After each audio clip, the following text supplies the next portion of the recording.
오늘 우리가 함께 통독하게 되실 사무엘하 3장에서 5장 5절까지의 내용은 이러합니다.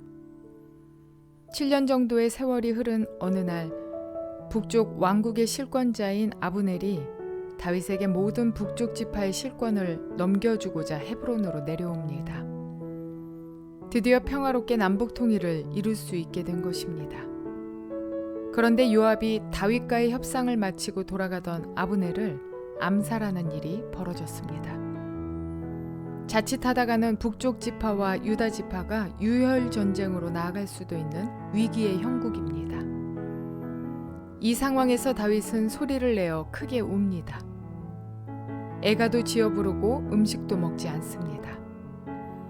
또한 온 백성으로 하여금 같이 슬퍼하게 합니다. 그제야 남쪽과 북쪽의 온 백성들은 다윗이 아브넬을 죽인 것이 아니고 요압이 단독 범행을 저지른 것임을 알게 됩니다. 이렇게 해서 다윗은 아슬아슬하게 동족 상잔의 위기를 극복합니다.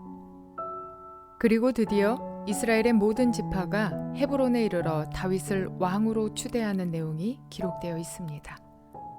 이러한 내용을 기억하셔서 통독에 도움이 되시기를 바랍니다. 사무엘하 3장. 사울 지방과 다윗 집안 사이의 전쟁이 오래 계속되었다. 그러나 다윗 집안은 점점 더 강해지고 사울 집안은 점점 더 약해졌다. 다윗이 헤브론에서 낳은 아들은 다음과 같다. 맏아들은 이스라엘 여인 아히노암에게서 태어난 암논이고, 둘째 아들은 갈멜 사람 나발의 아내였던 아비가일에게서 태어난 길르압이고, 셋째 아들은 그술 왕 달메의 딸 마아가에게서 태어난 압살롬이고, 넷째 아들은 학깃에게서 태어난 아도니아이고, 다섯째 아들은 아비달에게서 태어난 스바디아이고, 여섯째 아들은 다윗의 아내 에글라에게서 태어난 이드르암이다. 이들은 다윗이 헤브론에서 살 때에 낳은 아들이다. 사울 집안과 다윗 집안 사이의 전쟁이 계속되는 동안에 사울 집안에서는 아브넬이 점점 더 세력을 잡았다.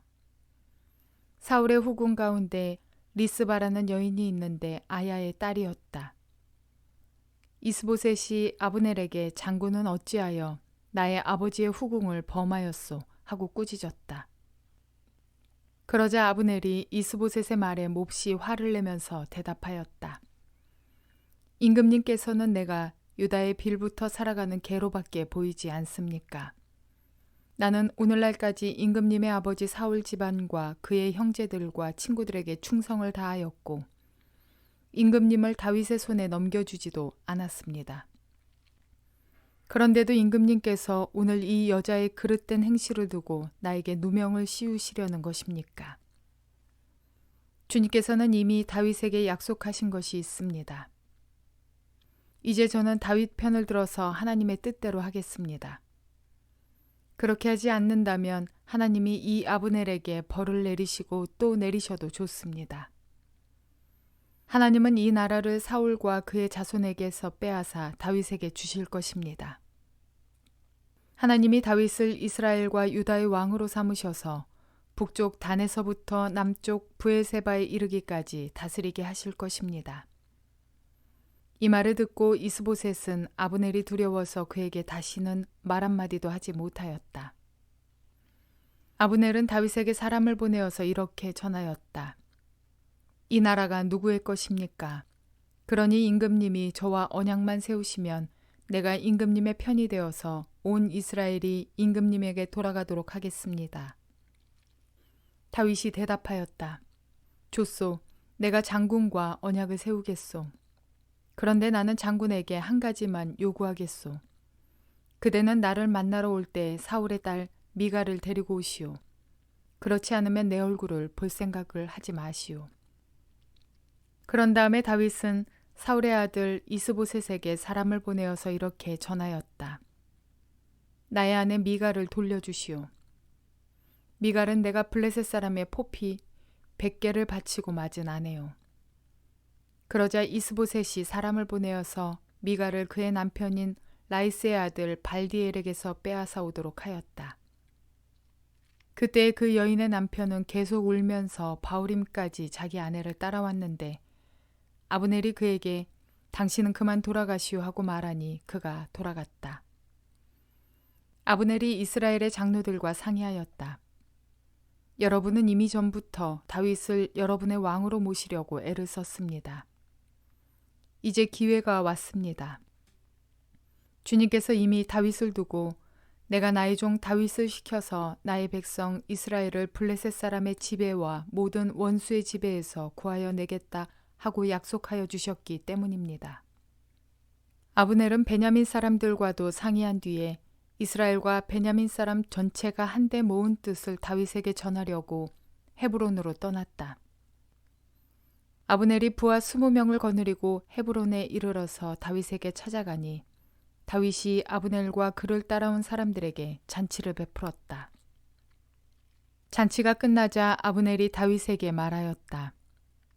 이제 그만 일어나 가서 온 이스라엘을 높으신 임금님 앞에 모아놓고서 임금님과 언약을 세우게 하겠습니다. 그러면 임금님이 원하시는 어느 곳에서나 원하시는 대로 왕이 되셔서 다스리실 수 있습니다. 다윗이 아브넬을 떠나보내니 그가 평안히 떠나갔다. 그때 다윗의 부하들이 요압을 따라 습격하러 나아갔다가 많은 노략물을 가지고 돌아왔다. 그러나 아브넬은 그때에 다윗과 함께 헤브론에 있지 않았다.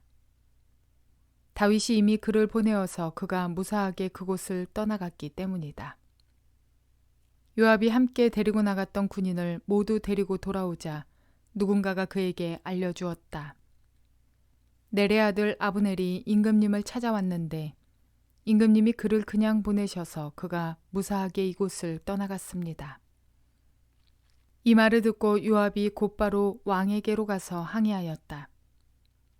임금님이 어찌하여 이렇게 하실 수 있습니까? 아브넬이 임금님께 왔는데 임금님은 어찌하여 그를 그냥 보내어서 가게 하셨습니까? 넬의 아들 아브넬은 임금님께서 잘 아시다시피 임금님을 속이려고 온 것이며 임금님이 드나드는 것을 살피고 임금님이 하고 계시는 일도 모조리 알려고 온 것입니다. 요압은 다윗에게서 물러나오자마자 사람들을 보내어서 아브넬을 뒤쫓게 하였다. 그들은 시라 우물에 있는 곳에서 그를 붙잡아서 데리고 돌아왔다. 그러나 다윗은 그 일을 전혀 몰랐다. 아브넬이 헤브론으로 돌아오니 요압이 그와 조용히 이야기를 하려는 듯이 성문 안으로 그를 데리고 들어갔다. 요압은 거기에서 동생 아사엘의 원수를 갚으려고 아브넬의 배를 찔러서 죽였다. 다윗이 그 소식을 듣고서 외쳤다. 넬의 아들 아브넬이 암살당하였으나 나와 나의 나라는 주님 앞에 아무런 죄가 없다. 오직 그 죄는 요압의 머리와 그 아버지의 온 집안으로 돌아갈 것이다. 앞으로 요압의 집안에서는 고름을 흘리는 병자와 나병 환자와 지팡이를 짚고 다니는 다리 저는 사람과 칼을 맞아 죽는 자들과 굶어 죽는 사람이 끊어지지 않을 것이다.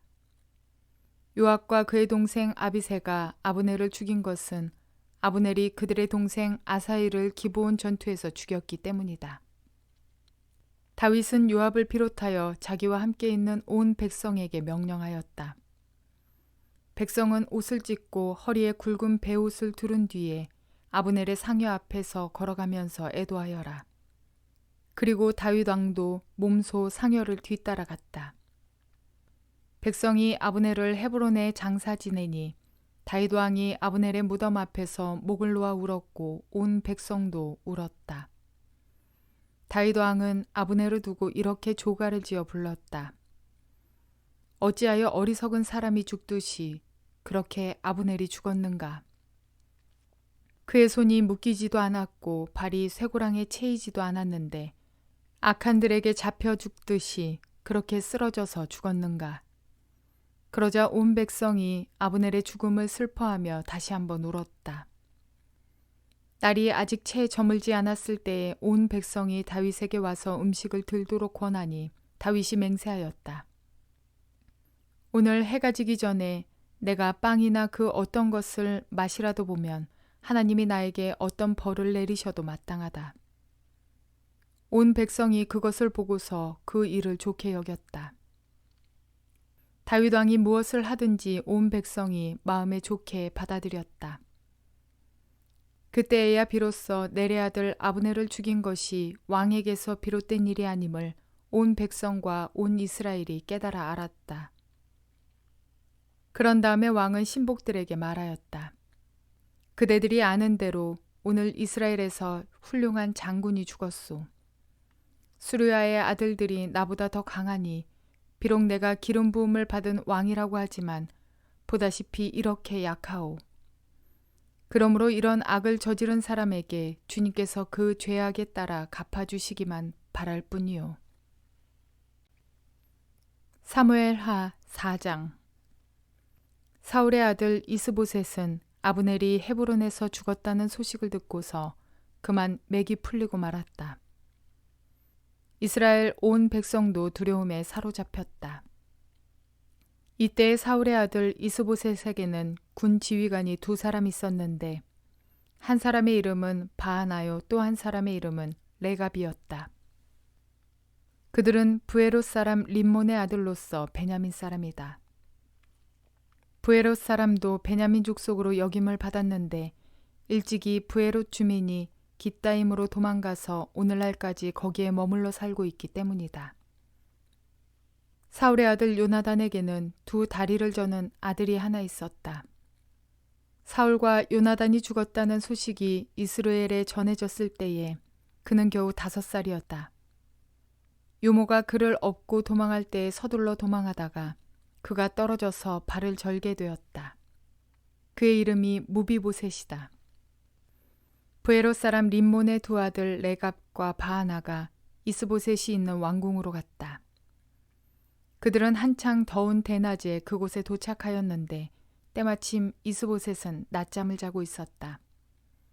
그들은 밀을 가지러 온 사람처럼 꾸미고 대궐 안으로 들어가서 그의 배를 찔러서 죽였다. 그런 다음에 레갑과 그의 동생 바하나는 도망하였는데 그들이 대궐로 들어갔을 때에 왕은 침실에서 침대에 누워서 자고 있었다. 그래서 그들은 왕을 죽이고 그의 머리를 잘라낼 수가 있었다. 그들은 그의 머리를 가지고 나와 밤새도록 아라바 길을 걸어서 헤브론으로 갔다. 거기에서 그들은 이스보셋의 머리를 다윗에게로 들고 가서 말하였다. 임금님의 생명을 노리던 원수 사울의 아들 이스보셋의 머리를 여기에 가져왔습니다. 주님께서 높으신 임금님을 도우시려고 오늘에야 사울과 그의 자손에게 벌을 내려서 원수를 갚아주셨습니다. 그러나 다윗은 부에롯 사람 림몬의 아들 레갑과 그의 동생 바하나에게 이와 같이 대답하였다. 온갖 죽을 고비에서 나의 생명을 건져주신 확실히 살아계신 주님을 두고 맹세한다. 전에 사울이 죽었다는 소식을 나에게 전하여 주고 자기는 좋은 소식을 전한 것으로 여긴 자가 있었다. 나는 그를 붙잡아서 시글락에서 죽였다. 이것이 내가 그에게 준 보상이었다. 하물며 흉악한 자들이 자기 집 침상에서 잠자는 어진 사람을 죽였으니 내가 어찌 너희의 살인죄를 벌하지 않을 수가 있겠느냐. 그러므로 나는 이제 너희를 이 땅에서 없애버리겠다. 다윗이 젊은이들에게 명령하니 젊은이들이 그 2사람을 죽이고 그들의 손과 발을 모조리 잘라낸 다음에 그들의 주검을 헤브론의 연못가에 달아매었다. 그러나 이스보셋의 머리는 가져다가 헤브론에 있는 아브넬의 무덤에 묻었다. 사무엘하 5장. 이스라엘의 모든 지파가 헤브론으로 다윗을 찾아가서 말하였다. 우리는 임금님과 한 고륙입니다.